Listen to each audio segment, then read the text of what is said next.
Welcome to the Lipstick Living channel. I'm Rachel and you can find me on Instagram at The Lipstick Living. Today's video is going to be my book review from quarter one. So I have 14 books total that I read in quarter one. And I think that's pretty good because I had a very busy end. Hopefully this next quarter I'll be able to read at least 15 or more. So that is my new goal for the next quarter. But I don't have all of the books physically here to show because I have donated some of them since I did move. And then one is a book that I read on my Kindle app. So I read it on my phone. So I don't have that one physically, but I will talk about it and I'll pop it up on the screen. So I will split this up into fiction and nonfiction. So I will go ahead and start with the nonfiction first. And I have a list here. And I won't give like huge spoilers just in case you want to read these books. So I'm just going to talk about how I like them and the gist of it and what rating I gave it. So that way, if you want to read these books, I'm not going to like ruin it for you. Okay, the first nonfiction book I read is Unbound by Tarana Burke. And I definitely gave this a 5-star. I loved it a lot. It is just a memoir about her, sort of her life, kind of her childhood, but more about the Me Too movement that she started in 2017.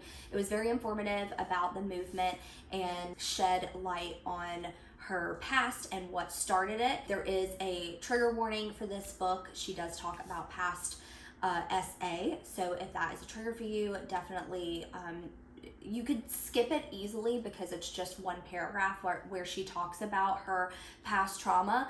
It's an amazing book, so I definitely recommend this. The next nonfiction book I read is The Gifts of Imperfection. The next nonfiction big.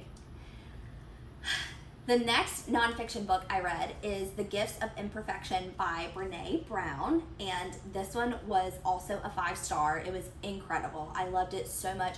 I took so many notes. I highlighted all throughout it. Also love that at the end of the book, there's some highlights of mine, but at the end of the book, she has this section.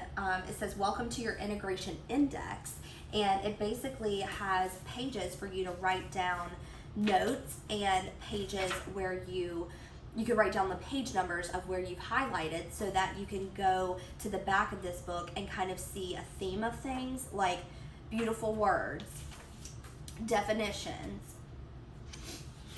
I don't get it, I want to work on this, quotes, read more, takeaways,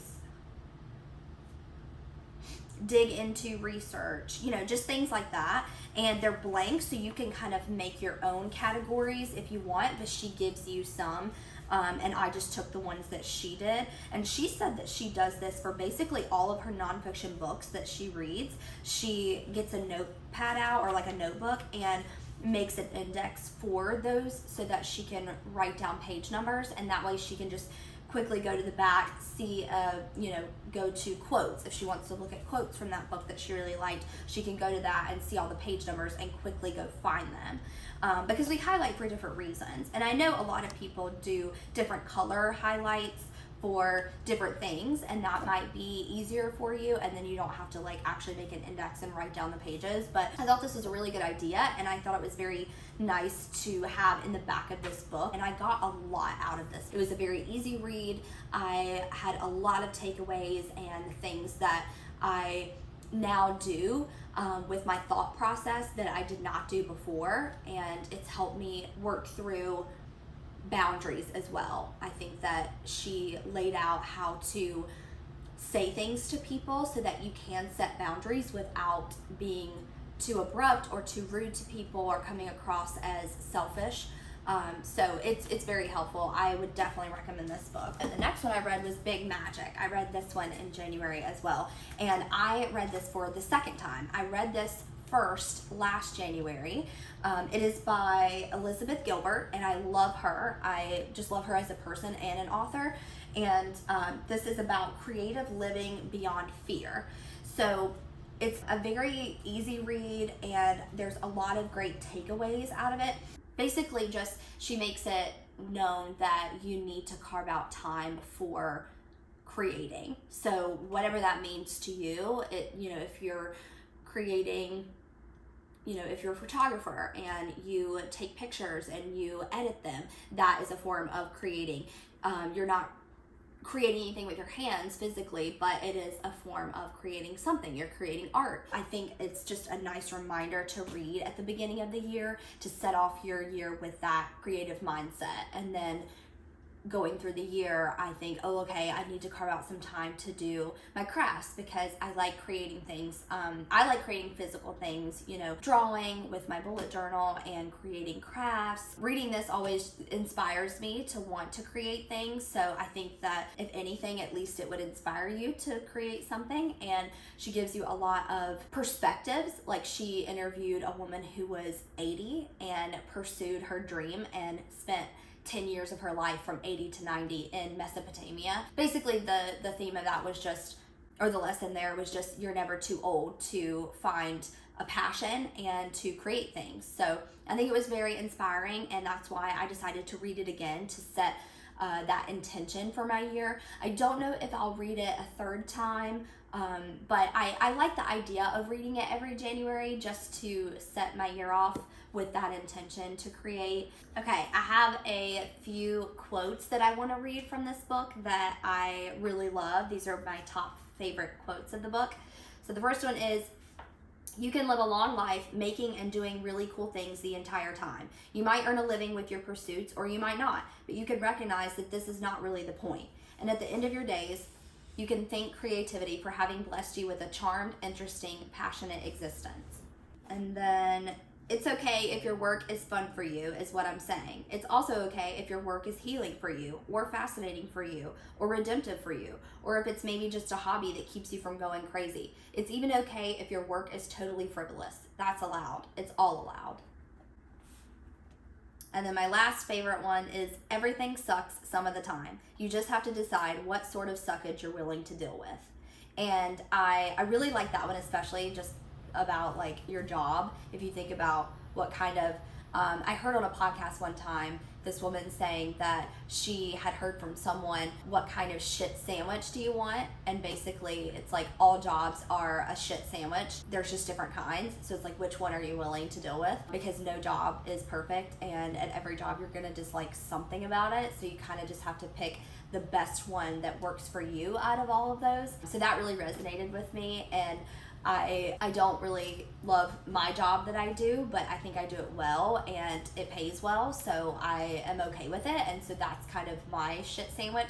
It pays well, I do it well, so I can't really complain. It's not like my passion, but I don't know if anyone really does do work that they're passionate about. I think that that's very rare, and if you do have that, you're very extremely lucky, and I'm trying to get there one day, but I just don't feel that way now, and I think that's fine. So anyway, I definitely would recommend this book. It's a 5-star rating from me. And then the next nonfiction book I read is Vlog Like a Boss by Amy Schmitar. I don't know how to pronounce her name. Schmitar. I gave this a 3-star rating. I don't think that I learned that much that I didn't already know about vlogging. I think the reason behind it is that this was written a long time ago. She talks about Snapchat just coming into the world and how it's like blowing up at that time, and so obviously that is very outdated. So the things that she talks about are just very old. Like, one of the features in YouTube had just come out here. I think it's the feature where you can add cards at the end of posting your video. You can add a card within that video, basically a pop-up to another video, and that way if people want to watch it, they can click that little card and it'll take them to that other video. And she's talking about that feature just coming onto YouTube, and I know that that feature's been there for a while. So I think just some things that she talks about and some tips and tricks, they're just a little outdated.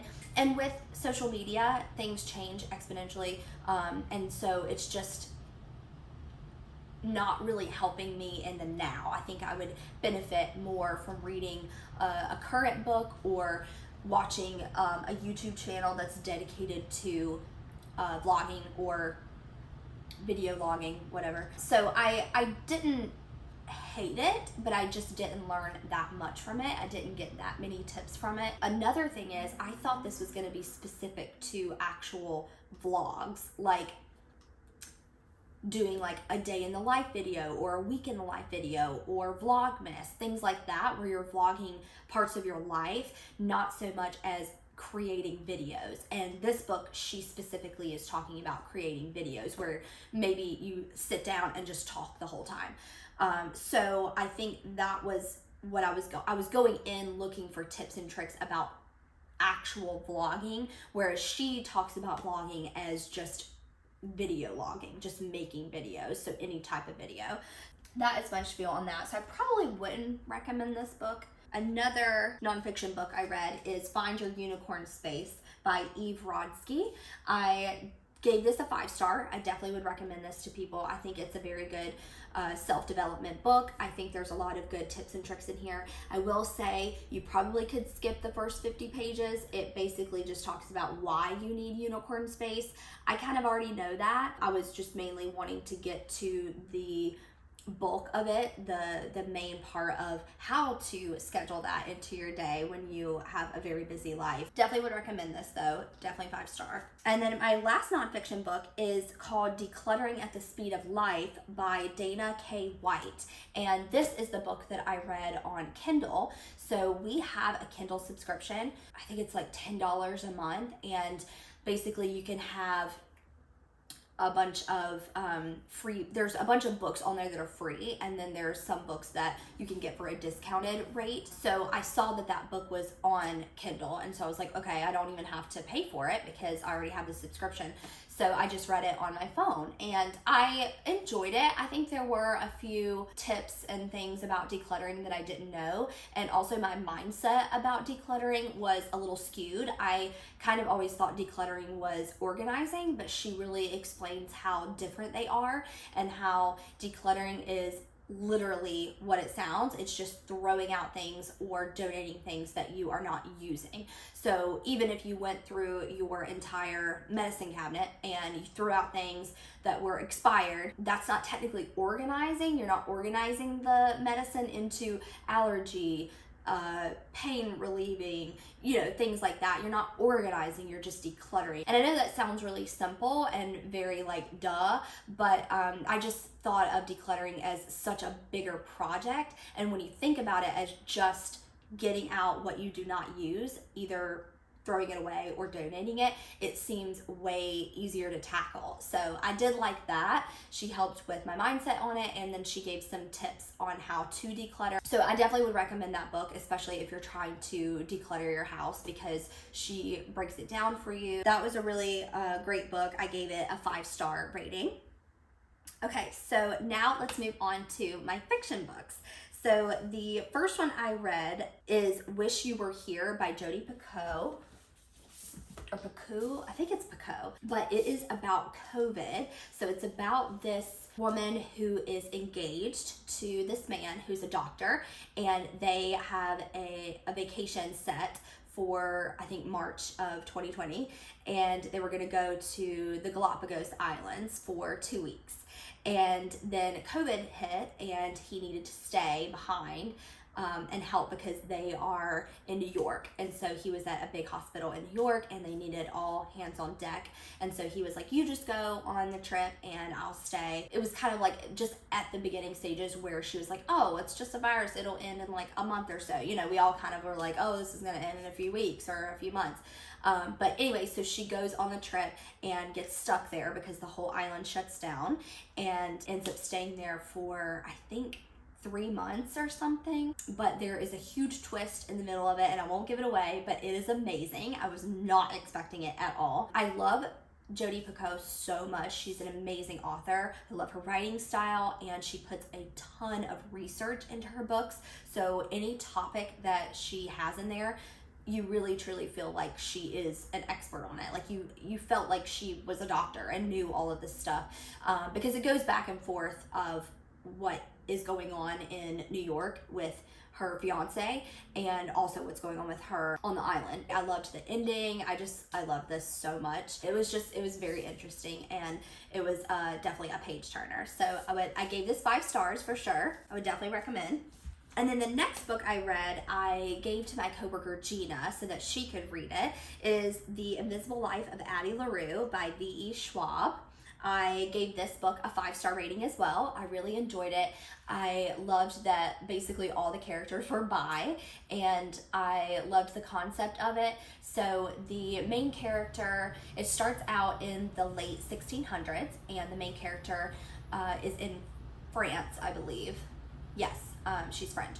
So she is about to get married off to this really gross older man, and she runs out right before the wedding starts and runs into the woods and then comes across the devil and makes a deal with him. So basically the deal is that she will live forever, but she will never be remembered by anyone for longer than like 24 hours. So everyone forgets her. And then she ends up in modern day, I think it's like 2014 or something, ends up meeting this guy in New York who does remember her, and it's because he had made a deal with the devil as well. And that's, I think, in the bio for it, so that's not a spoiler. I think it's just about that, and it's very interesting. I love the ending, and I wasn't expecting it to end that way, so I really enjoyed that. So yeah, I would definitely recommend that book. It was very interesting, and I loved it. Okay, the next one I read was We Are Not Like Them by Christine Pride and Joe Piazza. I think I'm pronouncing that right. So this is a book that was written by 2 women who are best friends, and one is a white woman who is an editor, and then one is a black woman who is an author. And the editor woman has not written a book before, but they wrote a book about 2 best friends who, one is a white woman who's married to a police officer who is involved in a shooting of a young, a black teenager boy.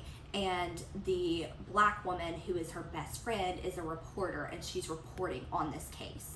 So that's why they wrote the book together. And I think they started writing it shortly after, I can't remember when they started writing it, but it was because of a murder, and it set them off and with the idea of writing this book, and from the 2 perspectives of the women. It's hard to say how I feel about this book because I don't really know. I did like the ending, but I really did not like the white woman in this book. I just thought she was very ignorant about a lot of things willfully. And when it was set in modern day, it's kind of like, how do you not know these simple things? Like, how do you not think about these things? It's kind of like, I don't know, it just frustrated me a lot. And it also frustrated me that the black woman character was, I can't remember their names, that's why I'm saying this. It frustrated me that she was like still being friends with her, and still like, yes, they were childhood friends, they grew up together, they loved each other a lot, they were kind of like sisters, but it's also like, after, you can only take so much, and I think that you should definitely make boundaries for yourself. I know what it's like to grow up with a childhood friend and it not work out, and you just need to part ways because it's better for you both. And it is very hard, but it's just something that you have to do. Like, you can't let people be in your life that are not making you happy, that are not making you a priority. And I kind of lost a little bit of respect for her. And so I think it was just that I didn't really love the characters that much. They both made me upset for different reasons, and so that's why I gave it a 4-star. It still was a good book, and I think that I would still recommend it to people, but I didn't love the characters, and so that's why I gave it 4 stars instead of 5. Okay, so the next one I read was Reckless Girls by Rachel Hawkins. I did not like this book at all. I gave it a 3-star, but I did not like it. I didn't like the end. I didn't like the plot. I thought all the characters were trashy. I hated them. It was just awful. It was basically about this girl who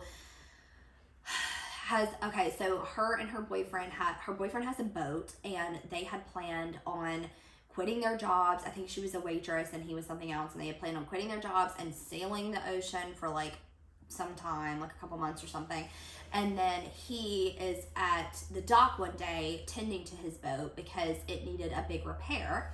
And so he was working on it while he ran into this other girl and her best friend. And they were like, oh, we want to go to this island that's like crazy, and we've heard all these crazy things happen on it, and we need someone to take us there, but we want to go there on a trip. And so then he agrees to take them on this trip, and then he convinces his girlfriend to go as well. And then there's like murder that happens, a bunch of murder, actually, just crazy shit. But it was just so trashy, and like it bored me kind of, even with the murder going on. And then people were cheating on each other. It was just wild. It was crazy. So I would not recommend that. I wish that I hadn't read it. Okay, the next one I read is Her Royal Highness, who is also by Rachel Hawkins. And it is about this teenager who is 17, and she is gay, and she gets accepted into this private school in Scotland. And so she goes to Scotland and meets this Scottish princess who is also gay, and they get together. But they don't get together until the end, and they just do a pop kiss. I'm just giving a spoiler alert because I doubt anyone is going to read this, but I gave it a 4-star anyway, just because it kind of made my like young 15-year-old self happy. I wish I would have had a book like that when I was 15. I would have loved it. I would have eaten it up.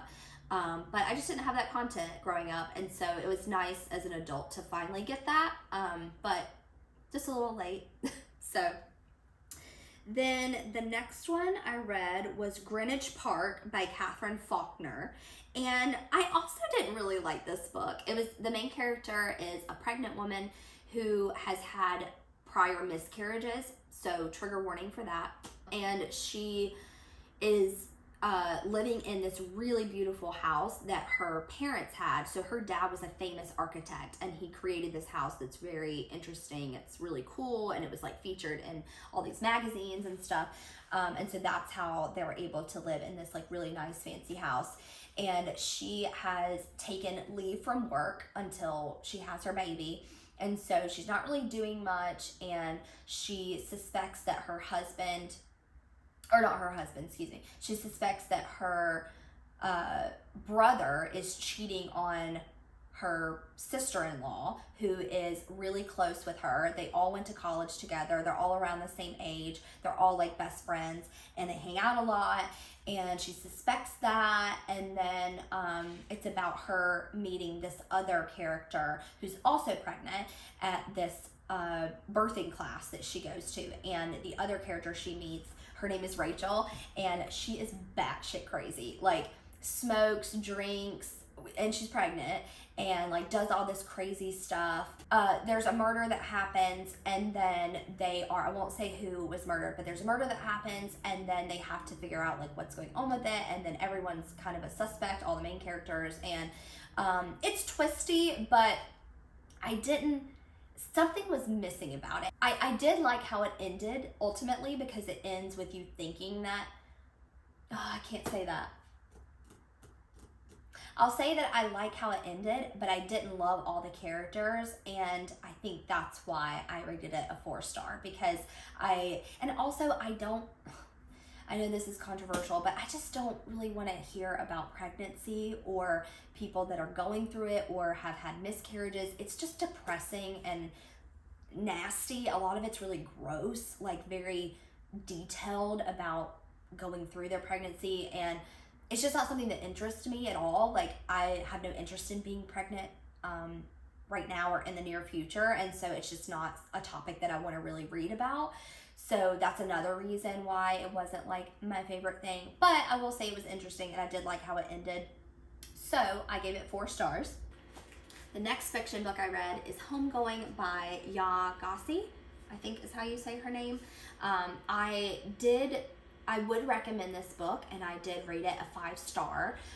It is about the slave trade starting from the 1600s and on. It's about 2 sisters, and it goes through their genealogy One is she's married off to a white man who is working the slave trade. He's actually trading them, and he's a white British man, and they live in a castle in Africa off the coast. And then her sister is actually sold into slavery. So she was on a ship that got her to America, and then it goes through her family line, and also it goes through the other sister's family line of people who stayed in Africa. And it wasn't an easy read. It's very hard. A lot of horrible things happen. It's very sad and devastating, but I definitely think it's important to read, and it gives you a very good perspective of all people in the timeline of the entire slave history. So I definitely think it's an important read. I would recommend this to anyone.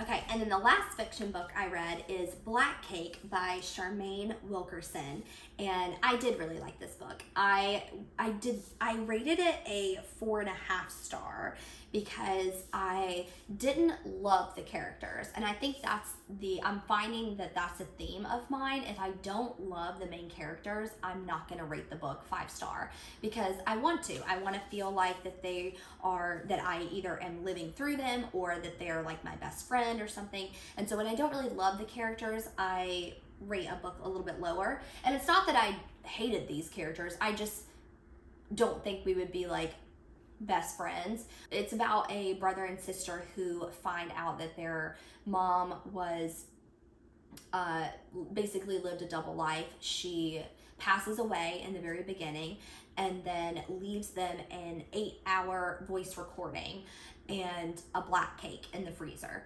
And so a black cake is this essentially like a fruit rum cake, and it's from the Caribbean, and that is where their mom was from, and they never knew that. They never knew anything about her life, and there's a reason why, and she goes into that in detail and explains to them. So they find out a piece of information that changes their family dynamic, and I won't say what that is, but it definitely was very interesting. It was just told a little bit slower.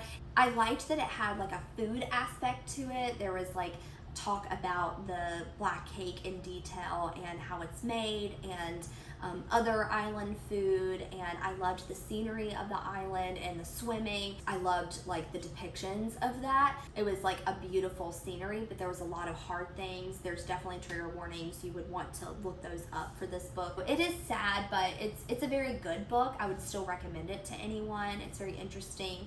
Okay, so that is it for my Q1 book review. Those are all the books that I read the past quarter. Hopefully I'll be able to read a little bit more in the next quarter.